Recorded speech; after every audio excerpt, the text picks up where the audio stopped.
In this video, I'm going to be showing you how you can make text move in CapCut. It's relatively easy. Okay, so I'm going to go ahead and search for CapCut here, open up CapCut.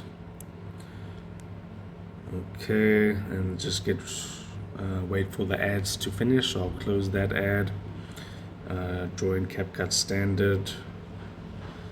Okay, let's see that. Okay, that's a paid feature. Okay, I don't want that. Tap on OK, and I'm going to click on edit and then new project. Okay, I'm just going to go to the library and add a video clip.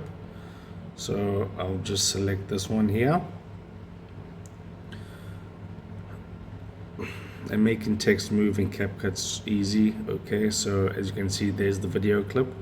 I'm now going to tap on text and I'm going to write my text. Okay, so I'm going to put it there, add text, and I'm going to write digital, let me write it properly, digital unraveled.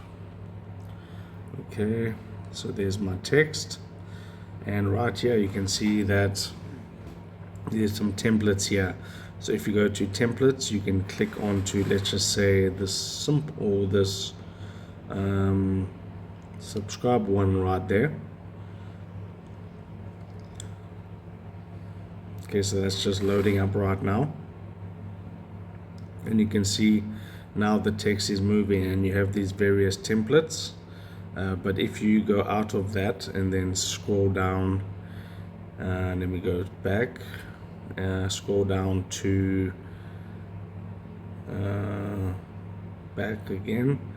If you scroll to the right and go to animate, there should be, if I tap on the text, there should be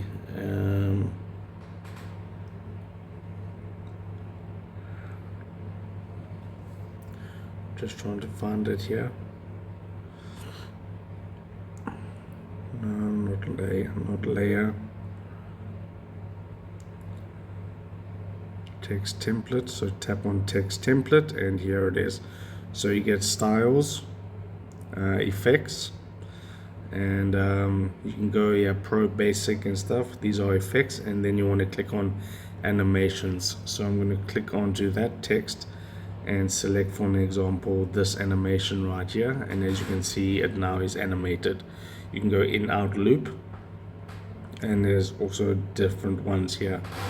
Okay, just like that. So if this helped you out, drop a like on the video and subscribe to this channel.